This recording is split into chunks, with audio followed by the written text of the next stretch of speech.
وإنك لعلى خلق عظيم. صدق الله مولانا العظيم. وقال النبي صلى الله عليه وسلم: ما من شيء أثقل في الميزان من حسن الخلق، أو كما قال عليه الصلاة والسلام. اللهم صل على سيدنا ومولانا محمد وعلى آل سيدنا ومولانا محمد وبارك وسلم. ہر قسم کی حمد و ثنا، ہر قسم کی بڑائی کبریائی، بادشاہی، شہنشاہی، تنہائی، یکتائی اس اللہ وحدہ لا شریک لہ کے لیے سزاوار ہے، جس نے ہم تمام کو اپنے کرم سے اپنے گھر میں جمع ہو کر دین کی بات کہنے اور سننے کی توفیق عطا فرمائی۔ کروڑوں درود و سلام نازل ہوں سرکار دو عالم، فخر بنی آدم، تاجدار مدینہ، احمد مجتبی محمد مصطفیٰ صلی اللہ علیہ وسلم کی ذات عالی پر، جن کے صدقے میں اللہ نے کائنات کو وجود بخشا ہے۔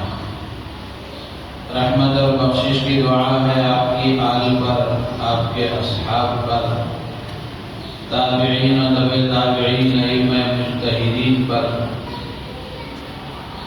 اور قیامت تک آنے والے آپ کے متبعین پر۔ محترم بزرگ و عزیز دوستو، رسول اللہ صلی اللہ علیہ وسلم کے پاکیزہ اخلاق کے سلسلے میں کچھ باتیں گزشتہ جمع حضرات کی خدمت میں عرض کی گئی تھی۔ رسول اللہ صلی اللہ علیہ وسلم کے اخلاق یہ آپ کی سیرت کا ایک روشن باب ہے، آپ کی زندگی کا ایک اہم پہلو ہے، جو آپ کے ماننے والوں کے لیے مشعل راہ ہے اور رہنمائی کرنے والا، رہبری کرنے والا ہے۔ قیامت تک آنے والے انسانوں کے لیے، بالخصوص آپ کے ماننے والوں کے لیے اس میں بڑی عبرتیں ہیں، بڑے سبق ہیں۔ آپ کے ماننے والوں کو چاہیے کہ وہ اللہ کے نبی علیہ السلام کے اخلاق کو جان کر، معلوم کر کے اپنی زندگی میں اس کو لانے کی کوشش کریں، اس لیے کہ اخلاق یہ انسان کی زندگی کے اچھے یا برے ہونے کی علامت ہے۔ اللہ کے نبی علیہ السلام نے اخلاق کا مقام اور مرتبہ بڑا اونچا بتایا ہے۔ عبادتوں کا اپنا ایک مقام ہے، معاملات اور معاشرتی زندگی کا اپنا ایک مقام ہے، لیکن اخلاق ایسی چیز ہے کہ اگر یہ بگڑ جائیں تو پچھلے جو چاروں شعبے ہیں دین کے، ان چاروں شعبوں پر اس بگاڑ کا اثر پڑے گا۔ اور اگر اخلاق اچھے ہو گئے، اخلاق کو اگر ہم نے سنوار لیا، اپنے اخلاق کو اگر ہم نے بہتر بنا لیا، تو اور شعبوں میں بھی اس سے تقویت ملے گی، اور شعبے بھی اس سے مضبوط ہوں گے۔ اللہ کے نبی علیہ السلام نے جہاں اپنی عملی زندگی کے ذریعے سے اپنے اخلاق کو برت کر بتایا، زبانی بھی آپ نے اخلاق کی اہمیت بیان فرمائی۔ ایک روایت میں اللہ کے نبی علیہ السلام ارشاد فرماتے ہیں ما من شیء اثقل فی المیزان من حسن الخلق۔ اللہ کے نبی علیہ السلام فرماتے ہیں کہ قیامت کے دن میزان عمل میں، یعنی اس ترازو میں جس ترازو میں بندوں کے اعمال تولے جائیں گے، اس ترازو میں اچھے اخلاق سے زیادہ کوئی چیز وزنی نہیں ہوگی۔ اچھے اخلاق ہی سب سے زیادہ وزنی ہوں گے آدمی کے اعمال کی ترازو میں۔ تو اس سے اندازہ لگائیں کہ اچھے اخلاق کا ہونا کتنا ضروری ہے۔ اگر اخلاق اچھے ہوں گے تو دنیا میں امن و امان ہوگا، چین و سکون ہوگا، لوگوں میں محبتیں آئیں گی، نفرتیں ختم ہوں گی، برکتوں کا نزول ہوگا، اللہ کی طرف سے برکتیں نازل ہوں گی، رحمتیں نازل ہوں گی، لوگ پیار و محبت کے ساتھ زندگی گزاریں گے۔ اخلاق ختم ہو جائیں، اچھے اخلاق کا خاتمہ ہو جائے، لوگوں کی عادتیں بگڑ جائیں، کردار خراب ہو جائے، تو پھر اس کا الٹا پیار و محبت کی جگہ نفرتیں، عداوتیں، دشمنیاں، چین و سکون کی جگہ بے اطمینانی، پریشانی، اور اسی طرح برکتوں کی جگہ بے برکتی یہ عام ہوتی چلی جائے گی، جس کا میں اور آپ مشاہدہ کر رہے ہیں اپنے معاشرے میں، اپنے گھروں میں، اپنی سوسائٹی میں، اپنے سماج میں۔ یہ ہمارا روزمرہ کا مشاہدہ ہے۔ تو اس لیے اللہ کے نبی علیہ السلام کے اخلاق کو ذکر کرنے کا مقصد ہی یہ ہے کہ ہم اللہ کے نبی علیہ السلام والے اخلاق اپنی زندگی میں لانے کی فکر کریں، اپنے اخلاق کو نبی کے اخلاق کی طرح بنانے کی کوشش کریں، تاکہ دنیا بھی ہماری چین و سکون کے ساتھ گزرے، دنیا میں بھی سرخ روئی اور کامیابی بھی حاصل ہو، اور آخرت میں بھی اللہ کی رضا اور خوشنودی ہم حاصل کرنے والے بن جائیں۔ علامہ ابن قیم رحمۃ اللہ علیہ کا ایک جملہ ہے جس میں وہ فرماتے ہیں کہ اچھے اخلاق یہ جنت کے دروازوں کے کھولنے کی کنجی اور چابی ہے۔ اسی طرح مصر کے ایک عربی شاعر ہیں، وہ کہتے ہیں کہ انما الامم بالاخلاق ما بقیت۔ وہ مصر کے شاعر کہتے ہیں کہ قوموں کا جو وجود ہے، قوموں کا جو عروج ہے، قوموں کی جو ترقی ہے، یہ اخلاق کی بنیاد پر ہوتی ہے۔ قومیں اپنے اخلاق اور اپنے کردار کی بنیاد پر زندہ رہتی ہیں۔ جب قوموں کے اخلاق ختم ہو جاتے ہیں، اخلاق بگڑ جاتے ہیں، تو پھر ان کی ترقی ختم ہوتی چلی جاتی ہے، ان کا وجود ختم ہوتا چلا جاتا ہے۔ تو میرے عزیز و دوستو بزرگوں، کسی بھی قوم کی ترقی کا راز یہ ہے کہ اس قوم میں اچھے اخلاق ہوں، اچھا کردار ہو، اچھی عادتیں ہوں، تو اللہ تعالیٰ دنیا میں ان کو ترقی دیں گے، دنیا میں ان کو عروج ملے گا۔ تو کسی بھی قوم کی ترقی اخلاق کی بنیاد پر ہوتی ہے۔ جب اخلاق ختم ہو جاتے ہیں تو وہ قوم بھی ختم ہو جاتی ہے۔ اخلاق کا زوال پہلے آتا ہے، اس کے بعد سیاسی زوال آتا ہے۔ اخلاق جب ختم ہو جاتے ہیں، اللہ تبارک و تعالی رعب و دبدبہ ختم کر دیتے ہیں، طاقت ختم کر دیتے ہیں، قوت ختم ہو جاتی ہے۔ تو اس لیے اپنے اخلاق کو درست کرنا انتہائی ضروری ہے۔ جس دور سے میں اور آپ گزر رہے ہیں، اس دور میں سب سے زیادہ ضرورت اس بات کی ہے کہ معاشرے میں بسنے والے انسان اپنے اخلاق درست کریں۔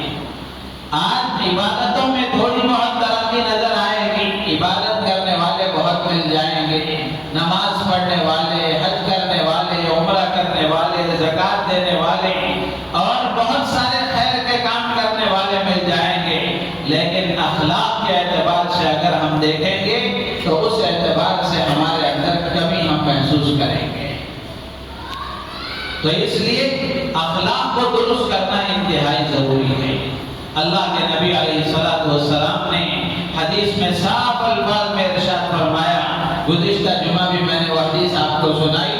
اللہ کے نبی نے فرمایا کہ اگر کوئی آدمی یہ چاہتا ہے کہ وہ پکا مسلمان بنے، کامل ایمان والا بنے، اللہ کا سچا وفادار بندہ بنے، نبی کا سچا غلام بنے، تو اس کو چاہیے کہ اپنے اخلاق کو درست کرے۔ اللہ کے نبی علیہ السلام نے فرمایا، اکمل المؤمنین ایمانا احسنهم خلقا، کہ کامل ایمان والا وہ ہے جس کے اخلاق اچھے ہوں۔ تو اس لیے اپنے اخلاق کو درست کرنا انتہائی ضروری ہے۔ اللہ کے نبی علیہ السلام کے اخلاق کتنے عمدہ تھے۔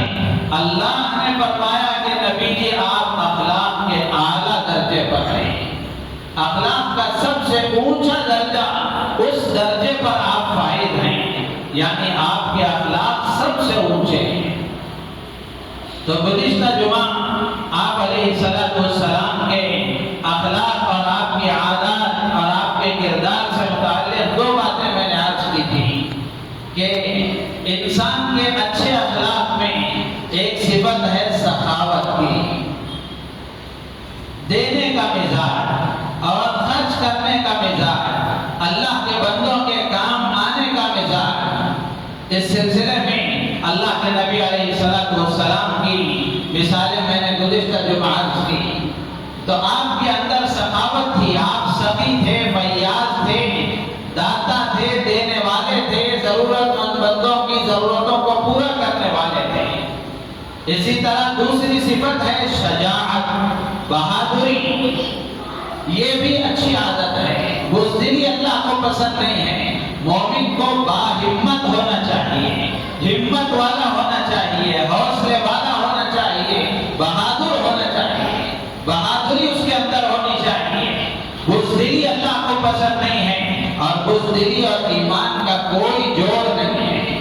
جو ایمان والا ہوگا وہ باہمت ہوگا، وہ باحوصلہ ہوگا، کسی سے خوف کھانے والا نہیں ہوگا، اس کے دل میں صرف اور صرف اللہ کا ڈر اور خوف ہوگا۔ اور اگر اس کے علاوہ کسی اور چیز کا ڈر اور خوف ہمارے اندر ہے، کسی اور سے ہم گھبراتے ہیں اور ڈرتے ہیں، تو پھر ہمارے اپنے ایمان میں کمزوری ہے، ایمان میں کمزوری ہے۔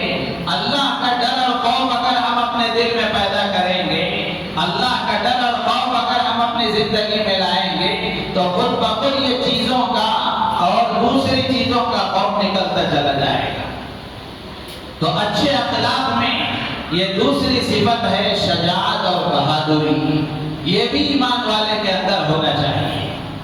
تیسری صفت ہے انسانی عادتوں میں، تیسری عادت ہے اور اچھے اخلاق میں ایک صفت ہے امانت داری۔ امانت داری یہ اللہ کو بہت پسند ہے، اللہ کے نبی علیہ السلام کو بھی بہت پسند ہے۔ اللہ کے نبی علیہ السلام کتنے امانت دار تھے، کتنے امانت دار تھے۔ آپ کی امانت داری کا ثبوت اس سے ملتا ہے کہ آپ کی امانت داری پر صرف آپ کے ماننے والے نہیں، بلکہ آپ کا انکار کرنے والے، آپ کو جھٹلانے والے، آپ کو ستانے والے بھی آپ کی امانت داری پر بھروسہ کرتے تھے۔ چنانچہ لکھا ہے کتابوں میں، مشہور واقعہ ہے، بارہا ہم نے سنا ہے، اللہ کے نبی علیہ السلام کو جب مکے میں تکلیفیں زیادہ دی جانے لگی، کفار و مشرکین کا ظلم و ستم حد سے بڑھ گیا، اللہ کی طرف سے آپ کو حکم آیا کہ آپ مکے سے ہجرت کر کے مدینہ تشریف لے جائیں۔ اس وقت ہجرت کی رات میں اللہ کے نبی علیہ السلام نے جب ہجرت کرنے کا ارادہ فرمایا، رات میں نکلنے کا ارادہ فرمایا، تو اس وقت کا حال یہ تھا کہ مکے کے تمام قبیلے والے آپ کو جان سے مارنے اور شہید کرنے پر متفق ہو چکے تھے۔ چنانچہ بہت سارے لوگوں نے آپ کے گھر کا محاصرہ کر لیا تھا، آپ کے گھر کو گھیر لیا تھا کہ صبح ہمیں جب باہر نکلیں گے تو ایک دم حملہ کر کے نعوذ باللہ ختم کر دیں گے۔ اللہ کے نبی علیہ السلام کو وحی کے ذریعے بتا دیا گیا تھا، جبرائیل امین نے اطلاع دے دی تھی کہ باہر اس طرح کا معاملہ ہے، اور پھر اللہ کی طرف سے حکم آیا کہ آپ مکے سے ہجرت کر کے مدینہ تشریف لے جائیں۔ یہ واقعہ تو اپنی جگہ ہے، عرض جو کرنا ہے وہ یہ کہ جب آپ علیہ السلام گھر سے نکلنے لگے، آپ کے ہجرت کرنے کا ارادہ ہوا، تو آپ نے اپنے بستر پر اپنے چچا زاد بھائی حضرت علی، جو آپ کے چچا زاد بھائی ہیں، ابو طالب کے بیٹے ہیں، بعد میں چل کر آپ کے داماد ہوئے، ورنہ یہ آپ کے چچا زاد بھائی ابو طالب کے بیٹے ہیں، حضرت علی رضی اللہ تعالیٰ عنہ، جو آپ کی تربیت میں تھے، آپ کی نگرانی میں پرورش پائی۔ تو آپ نے حضرت علی سے فرمایا کہ میرے بستر پر تم آرام کرو، اور میرے پاس مکے کے لوگوں کی کچھ امانتیں ہیں، میرے پاس مکے کے لوگوں کی کچھ امانتیں ہیں، صبح میں جب تم آؤ تو اس وقت میں مکے والوں کے جو امانتیں ہیں، جس کی یہ امانتیں ہیں، یہ امانتیں ان کے حوالے کر دینا، اس کے بعد تم ہجرت کر کے آ جانا۔ اللہ کے نبی علیہ السلام نے اس وقت میں بھی امانت کا خیال رکھا، اور جب آپ ہجرت کر کے جا رہے ہیں، آپ کو جان سے مارنے کی کوششیں ہو رہی ہیں، لیکن اس وقت میں بھی آپ نے امانت داری کو ہاتھ سے جانے نہیں دیا، امانت والی صفت آپ کے اندر باقی تھی۔ اللہ کے نبی نے حضرت علی سے فرمایا کہ علی، یہ امانتیں جن کی ہیں ان کو ادا کر کے واپس آنا۔ میرے عزیز دوست و بزرگو، امانت داری یہ بہت بڑی خوبی ہے آدمی کے اندر، امانت داری بہت بڑی اچھی عادت ہے۔ اس کے مقابلے میں بری بددیانتی کرنا، خیانت کرنا، اور کسی کے ساتھ بدامنی کا معاملہ کرنا، بددیانتی کا معاملہ کرنا، امانت میں خیانت کرنا، یہ بہت بری عادت ہے۔ اللہ کے نبی علیہ السلام امانت دار تھے، اسی لیے آپ کو امین کہا جاتا تھا کہ آپ امانت دار ہیں۔ آپ کو امانت دار صرف اپنوں نے نہیں مانا، بلکہ آپ کے انکار کرنے والوں نے بھی مانا۔ اسی طرح دوسرا واقعہ ہے، اللہ کے نبی علیہ السلام نے مختلف غزوات میں شرکت کی ہے، اور جب آپ غزوے کے لیے، جہاد کے لیے نکلا کرتے تھے، تو اس وقت میں آپ کے لشکر کے خاص لوگوں کے علاوہ اور لوگوں کو پتہ نہیں ہوتا تھا کہ کہاں جانا ہے، آخری منزل کیا ہے۔ یہ جنگ کی حکمت عملی ہوتی ہے، یہ جنگ کی حکمت عملی ہوتی ہے کہ سب کو بتایا نہیں جاتا کہ کہاں جانا ہے، ورنہ دشمن سے بہت زیادہ معلوم کر کے حملہ کرنے کی کوشش کرے گا۔ تو اس لیے اللہ کے نبی علیہ السلام نے جب خیبر کے لیے آپ نکلے، غزوہ خیبر کے لیے آپ کا لشکر روانہ ہوا، تو اس وقت میں آپ کہاں جا رہے ہیں، آپ کی آخری منزل کیا ہے، یہ صرف لشکر کے خاص لوگوں کے علاوہ سب کو پتہ نہیں تھا۔ جب آپ کا لشکر خیبر میں داخل ہوا، جب آپ کا لشکر خیبر میں داخل ہوا، اور داخل ہونے کے بعد صبح کا وقت تھا، جب وہاں کی کاشتکاری اور کھیتی باڑی کرنے والے صبح میں اٹھے، اور جب انہوں نے دیکھا تو ان کو پتہ چلا کہ محمد رسول اللہ صلی اللہ تعالی علیہ وسلم کے لشکر نے ہمیں گھیر لیا ہے، اور ہم آپ کے لشکر کے گھیرے میں آ چکے ہیں۔ وہاں جنگل میں ایک چرواہا اسود راعی ان کا نام ہے، بعد میں چل کر یہ صحابی ہو گئے۔ ان کو اسود اس لیے کہا جاتا تھا کہ ان کا رنگ کالا تھا، وہ کالے تھے، اور راعی اس لیے کہا جاتا تھا کہ وہ بکریاں چراتے تھے، اس لیے ان کو اسود راعی کہا جاتا تھا۔ جب ان کو پتہ چلا کہ محمد رسول اللہ صلی اللہ علیہ وسلم اپنے لشکر کے ساتھ تشریف لائے ہوئے ہیں، تو وہ بھاگے بھاگے آپ کی خدمت میں آئے، اور آ کر انہوں نے کہا کہ اگر میں دین، آپ کا دین قبول کر لوں، اسلام قبول کر لوں، تو مجھے کیا ملے گا؟ آپ علیہ السلام نے فرمایا کہ جنت ملے گی۔ اگر تم میرا دین قبول کر لو گے، اللہ کو ایک مانو گے، مجھے اس کا سچا پیغمبر تسلیم کرو گے، تو تمہیں جنت ملے گی۔ پھر وہ کہنے لگے کہ کیا مجھ جیسے کالے کو بھی جنت ملے گی؟ اللہ کے نبی علیہ السلام نے فرمایا ضرور ملے گی۔ پھر اس کے بعد انہوں نے فرمایا، پوچھا انہوں نے کہ کیا میری نجات ہو جائے گی، اللہ مجھے معاف کر دے گا؟ تو اللہ کے نبی علیہ السلام نے فرمایا کہ ضرور نجات ہو جائے گی، اس لیے کہ حدیث میں اللہ کے نبی نے فرمایا کہ الاسلام یہدم ما کان قبلہ، کہ اسلام اپنے پہلے کے تمام غلط کاموں اور گناہوں کو معاف کر دیتا ہے۔ یعنی کفر کے زمانے میں جتنی برائیاں آدمی کرتا ہے، اسلام لانے کے بعد جیسے ہی وہ کلمہ شہادت پڑھ کر اسلام کے دائرے میں داخل ہوتا ہے، اسلام قبول کرتے ہی کفر کے زمانے میں جتنے گناہ اس نے کیے تھے وہ سارے گناہ اس کے معاف ہو جاتے ہیں۔ تو اللہ کے نبی نے فرمایا ضرور نجات ہو جائے گی۔ پھر انہوں نے کہا کہ آپ مجھے کلمہ پڑھا دیجیے۔ آپ نے ان کو کلمہ پڑھا دیا، وہ اسلام میں داخل ہو گئے، مسلمان ہو گئے۔ پھر انہوں نے کہا کہ اللہ کے رسول، میں آپ کا خادم، آپ کا غلام، آپ کی خدمت میں حاضر ہوں۔ اللہ کے نبی علیہ السلام نے فرمایا، ٹھیک ہے، تمہارا اسلام قبول ہے، تم مسلمان ہو، ہم سب سمجھتے ہیں، لیکن جو بکریاں تمہاری ملکیت میں ہیں، جن بکریوں کو تم چرا رہے ہو، ان بکریوں کا کیا ہوگا؟ یہ جس کی بکریاں ہیں تمہارے پاس امانت ہے، ان بکریوں کا تم کیا کرو گے؟ لے جا کر اس کے مالک تک پہنچاؤ۔ آپ اندازہ کریں، جنگ کے میدان میں ہیں اور دشمن سر پر ہے، اور وہ بکریاں بھی دشمن ہی کی ہیں، لیکن اس کے باوجود اللہ کے نبی علیہ السلام کو امانت کا اتنا پاس و لحاظ تھا کہ آپ نے امانت میں خیانت کرنے کو ذرا برابر گوارا نہیں فرمایا، ذرا برابر برداشت نہیں فرمایا۔ آپ نے اسود راعی سے فرمایا کہ یہ جس کی ہے ان تک پہنچاؤ۔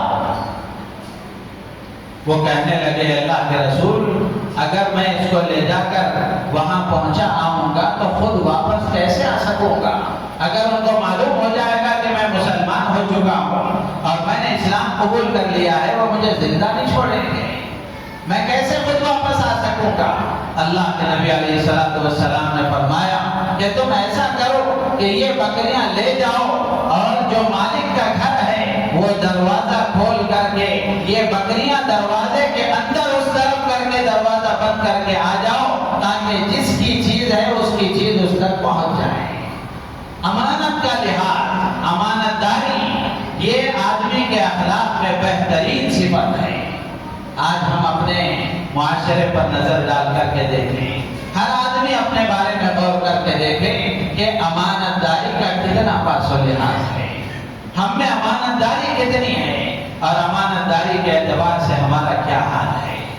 یہ عرض کرنے کی بات نہیں ہے، کہنے کی بات نہیں ہے، ہر آدمی اپنے بارے میں سوچے، اور جن کو ہم اپنا پیغمبر مانتے ہیں، جن کا ہم کلمہ پڑھتے ہیں، ہم جن کو اللہ کا نبی سمجھتے ہیں، اس نبی کا اسوہ اور نمونہ ہمارے لیے کیا ہے؟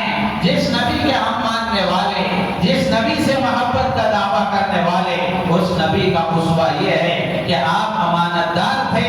آپ کی امانت داری کا چرچا اپنوں نے تو قبول کیا ہی، اور آپ کے ماننے والوں نے تو آپ کو امانت دار مانا ہی، لیکن آپ کا انکار کرنے والے، آپ کو جھٹلانے والے، آپ کو ستانے والے بھی آپ کو امانت دار کہا کرتے ہیں۔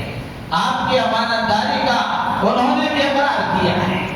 تو اس لیے میرے عزیز و دوست بزرگوں، ہم میں سے ہر ایک کی ذمہ داری ہے کہ اللہ کے نبی علیہ السلام کے اخلاق کو ہم اپنائیں، ہم اپنے اندر امانت داری پیدا کریں، خیانت سے بالکل دور رہیں، خیانت سے دور بھاگیں۔ امانت داری یہ اچھی صفت ہے اور خیانت یہ بری چیز ہے۔ اسی طرح اچھے اخلاق میں ایک صفت ہے سچائی۔ سچائی، سچ بولنا، یہ اس دنیا کی بہت بڑی خوبی ہے کہ سچ بولنا، سچائی کا معاملہ کرنا، یہ اللہ کو بہت پسند ہے، اللہ کے نبی علیہ السلام کو بہت پسند ہے۔ اللہ کے نبی علیہ السلام نے سچائی کا ہمیشہ پاس و لحاظ رکھا، سچائی کا ہمیشہ پاس و لحاظ رکھا، آپ نے جھوٹ کو کبھی پسند نہیں فرمایا۔ چنانچہ کتابوں میں لکھا ہے کہ ایک صاحب اللہ کے نبی علیہ السلام کی خدمت میں حاضر ہوئے، حاضر ہو کر انہوں نے عرض کیا کہ اللہ کے نبی میں ایمان قبول کرنا چاہتا ہوں، مسلمان ہونا چاہتا ہوں، لیکن میرے اندر بہت ساری برائیاں ہیں، میرے اندر بہت ساری برائیاں ہیں، میں شراب پیتا ہوں، زنا کرتا ہوں، چوری کرتا ہوں، جھوٹ بولتا ہوں، یہ برائیاں ایک دم تو چھوڑ نہیں سکتا، دھیرے دھیرے کر کے چھوڑوں گا۔ آپ کو اگر یہ شرط منظور ہے تو مجھے کلمہ پڑھا دیجئے، مسلمان بنا دیجئے۔ اللہ کے نبی علیہ السلام نے ان کی شرط کو منظور کرتے ہوئے ان کو کلمہ پڑھا کر مسلمان کر دیا اور وہ مسلمان ہو گئے۔ اور اللہ کے نبی علیہ السلام نے ان سے فرمایا کہ ٹھیک ہے، ساری برائیاں تم ایک ساتھ نہیں چھوڑ سکتے، سارے غلط کام ایک ساتھ تم ایک دم تم سے چھوڑ نہیں سکتے، تو ہماری گزارش یہ ہے کہ تم جھوٹ کبھی نہ بولو، تم جھوٹ کبھی نہ بولو، سچائی تو لازم پکڑ لو، جھوٹ کبھی نہ بولو۔ شراب ہے، زنا ہے، چوری ہے، یہ سب رہنے دو، اس کے ساتھ تم جھوٹ کی عادت جو تمہارے اندر ہے اس کو ختم کر دو، جھوٹ بولنا چھوڑ دو۔ انہوں نے قبول کر لیا کہ ٹھیک ہے، جھوٹ ہی تو نہیں بولنا ہے، انہوں نے قبول کر لیا۔ اللہ کا کرنا ایسا ہوا کہ جب وہ کوئی غلط کام کرنے کا ارادہ کرتے اور جب کسی برائی کے کرنے کا ارادہ کرتے تو ان کو خیال آتا کہ صبح میں اللہ کے نبی کی خدمت میں حاضر ہونا ہے، اللہ کے نبی علیہ السلام پوچھیں گے، تو ظاہر سی بات ہے میں نے آپ سے وعدہ کیا ہے کہ جھوٹ نہیں بولوں گا، میں نے آپ سے وعدہ کیا ہے کہ جھوٹ نہیں بولوں گا، اور اگر میں اللہ کے نبی علیہ السلام کی خدمت میں جا کر یہ کہوں گا کہ یہ برائی میں نے کی ہے، یہ برائی میں نے کی ہے، تو آپ کو تکلیف ہوگی، میں کیسے اس کا اظہار کروں گا؟ تو لہذا جھوٹ کے چھوڑنے کی برکت سے آہستہ آہستہ ساری برائیاں ان کے اندر سے ختم ہو گئی۔ تو میرے عزیز و دوست بزرگوں، سچائی کی یہ طاقت ہے، سچائی کی یہ طاقت ہے۔ اللہ کے نبی علیہ السلام نے ہمیشہ اپنے ماننے والوں کو سچائی کی تعلیم دی ہے، جھوٹ سے بچنے کی تعلیم دی ہے، اور جھوٹ اتنا بڑا گناہ ہے۔ اللہ کے نبی علیہ السلام نے فرمایا کہ جب بندہ جھوٹ بولتا ہے، زبان سے جھوٹ کا لفظ نکالتا ہے، تو اس کی بدبو سے اس کے پاس رہنے والا فرشتہ کئی میل دور چلا جاتا ہے۔ اور اللہ کے نبی علیہ السلام کتنے سچے تھے، یہ تو آپ کی تعلیم تھی۔ آپ کی سچائی کے بارے میں کتابوں میں لکھا ہے، اللہ کے نبی علیہ السلام نے مختلف بادشاہوں کے نام خطوط لکھے، ان کو اسلام کی دعوت دی، ایمان کا پیغام ان تک پہنچایا، اپنی رسالت کا پیغام ان تک پہنچایا، اللہ کی وحدانیت کا پیغام ان تک پہنچایا۔ خطوط کے ذریعے سے آپ نے ان کو اسلام کی دعوت دی۔ تو چنانچہ اس وقت کی سپر پاور طاقت روم کا بادشاہ، رومن امپائر جس کو کہتے ہیں، تو روم کا بادشاہ قیصر روم، اس کے نام آپ نے خط لکھا۔ اللہ کے نبی علیہ السلام کا خط جب اس کے پاس پہنچا تو اس نے اپنے درباریوں سے معلوم کیا کہ عرب کا کوئی معتبر آدمی یہاں ہو تو اس کو بلاؤ، تاکہ میں اس آدمی کے بارے میں جس نے مجھے خط لکھا ہے اور اپنے نبی ہونے کا یہ دعویٰ کرتا ہے، اس کے بارے میں معلوم کروں، تحقیق کروں۔ عرب کا کوئی معتبر آدمی یہاں ہو تو بلاؤ، اس لیے کہ عرب کے لوگ، مکے کے لوگ تجارت کی غرض سے وہاں آیا کرتے تھے، تجارت کی غرض سے وہاں سفر کیا کرتے تھے۔ تو اس نے کہا کہ یہاں ذرا معلوم کرو، تحقیق کرو کہ کوئی عرب کا معتبر آدمی ہو تو اس کو بلاؤ۔ اس وقت میں ابو سفیان، جو اس وقت تک اسلام نہیں لائے تھے اور اللہ کے نبی علیہ السلام کے سخت مخالف تھے، اس وقت وہ تجارت کی غرض سے وہاں ملک شام سفر پر گئے ہوئے تھے۔ لوگوں نے ابو سفیان کو بلایا کہ بادشاہ آپ کو بلا رہے ہیں، تشریف لائیے۔ ابو سفیان آئے اور آنے کے بعد میں بادشاہ نے ان سے اللہ کے نبی علیہ السلام کے بارے میں بہت ساری باتیں پوچھی، آپ کی ذاتی زندگی کے بارے میں پوچھا، بہت سارے سوالات کیے۔ ان میں ایک سوال اس نے یہ کیا کہ اس شخص کی ذاتی زندگی میں سچ اور جھوٹ کے بارے میں تمہاری کیا رائے ہے؟ یہ آدمی اپنی ذاتی زندگی میں سچ اور جھوٹ کے اعتبار سے کیسا ہے؟ تم اس کے بارے میں کیا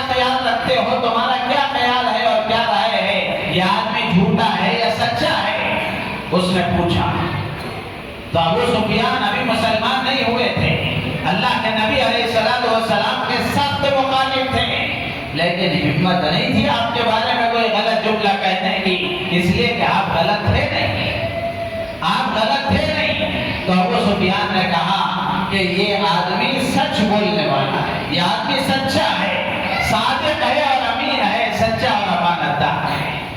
میرے عزیز و دوست بزرگوں، کتنی بڑی شہادت ہے، کتنی بڑی گواہی ہے کہ دشمن بھی آپ کی سچائی کی گواہی دے رہے ہیں۔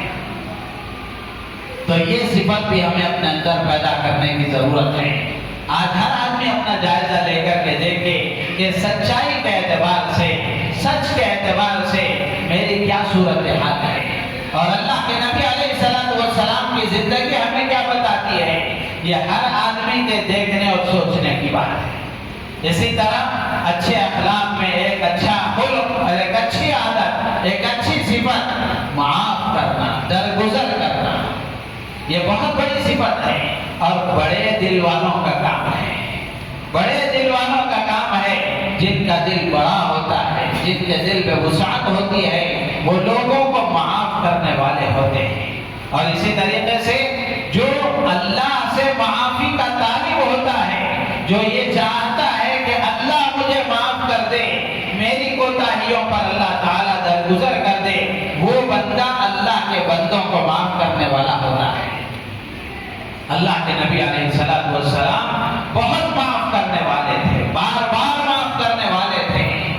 آپ نے اپنی زندگی میں اپنی ذات کے لیے کبھی کسی سے انتقام اور بدلہ نہیں دیا، بلکہ آپ نے سب کو معاف فرما دیا، سب کو معاف فرما دیا۔ مشہور واقعہ ہے فتح مکہ کا۔ فتح مکہ کے موقع پر اللہ کے نبی علیہ السلام جب مکے میں فاتحانہ داخل ہو رہے ہیں اپنے 10,000 کے لشکر کے ساتھ، جب اس وقت میں آپ فاتحانہ مکے میں داخل ہو رہے ہیں، آئیے کون سا مکہ تھا؟ وہ مکہ تھا جہاں کے رہنے والوں نے آپ کے راستے میں کانٹے بچھائے، آپ پر کچرا ڈالا، پتھر پھینکے اور پتہ نہیں طرح طرح کی کیسی کیسی تکلیفیں پہنچائی۔ جہاں سے آپ ہجرت کر کے مدینہ تشریف لے گئے، اس مکہ میں آپ فاتحانہ داخل ہو رہے ہیں، صحابہ کی زبان پر تھا الیوم یوم الملحمہ، آج تو اینٹ سے اینٹ بجا دینے کا دن ہے، بدلہ لینے کا دن ہے۔ اللہ کے نبی علیہ السلام کی کان میں یہ آواز پڑی تو آپ نے فرمایا کہ نہیں، الیوم یوم المرحمہ، آج تو معاف کرنے کا دن ہے، رحم کرنے کا دن ہے، بدلہ لینے کا دن نہیں ہے۔ اور آپ نے اعلان فرمایا لا تثریب علیکم اليوم اذهبوا انتم الطلقاء، اللہ کے نبی نے فرمایا آج تم پر کوئی زبردستی نہیں ہوگی، کوئی حملہ نہیں ہوگا، جاؤ تم سب کے سب آزاد ہو۔ اللہ کے نبی علیہ السلام نے سب کو معاف فرما دیا۔ معاف کرنا بہت بڑی صفت ہے۔ غلطی ہو جائے تو معافی مانگنا، اور کسی سے غلطی ہو جائے تو خود معاف کرنا، یہ بہت بڑی عادت ہے۔ آج اس کی کمی ہونے کی وجہ سے میرے عزیز و دوست و بزرگوں، گھروں میں جھگڑے ہیں، کاروباروں میں جھگڑے ہیں، معاشرے میں جھگڑے ہیں، شوہر بیوی کو معاف کرنے کے لیے تیار نہیں ہے، بیوی شوہر کو معاف کرنے کے لیے تیار نہیں ہے، اولاد ماں باپ کو معاف کرنے کے لیے تیار نہیں ہے، ماں باپ اولاد کو معاف کرنے کے لیے تیار نہیں ہے، مالک ملازم کو معاف کرنے کے لیے تیار نہیں ہے، اور ملازم مالک کو معاف کرنے کے لیے تیار نہیں ہے، دو دوست آپس میں ایک دوسرے کو معاف کرنے کے لیے تیار نہیں ہے، پڑوسی کی غلطی پر درگزر کرنے کے لیے تیار نہیں ہے، جس کی وجہ سے گھر معاشرہ جہنم بنا ہوا ہے۔ رشتے ٹوٹ رہے ہیں، دراڑ پیدا ہو رہی ہے رشتوں میں، دلوں میں دوریاں پیدا ہو رہی ہیں، محبتیں ختم ہو رہی ہیں۔ ضرورت ہے اس بات کی کہ اللہ کے نبی علیہ السلام کے ان اخلاق کو ہم اپنی زندگی میں پیدا کریں۔ یہ وہ پاکیزہ اخلاق ہیں جن اخلاق کی وجہ سے دنیا نے اسلام قبول کیا ہے، دنیا نے اسلام کو سمجھا ہے، اور دنیا کے سامنے اسلام کا تعارف آیا ہے۔ آج ہماری زندگیاں ان اخلاق سے خالی ہونے کی وجہ سے ہم اسلام کے غلط تعارف کرانے والے بن گئے ہیں۔ اسلام کا غلط تعارف ہماری وجہ سے ہونے لگا اور اسلام کا غلط پیغام ہماری وجہ سے پہنچنے لگا۔ تو جہاں ہم اپنی زبان سے کہہ رہے ہیں وہیں ہم اپنی زندگیوں میں اس کو اتارنے والے بنے۔ اللہ تعالیٰ سے دعا ہے اللہ تعالیٰ ہم سب کو ان باتوں پر عمل کی توفیق عطا فرمائے اور نبی کے ان پاکیزہ اخلاق کو اپنی زندگی میں اپنانے اور اختیار کرنے کی اللہ تعالیٰ مجھے آپ کو پوری امت کو توفیق عطا فرمائے۔ آمین وآخر دعوانا ان الحمد للہ رب العالمین۔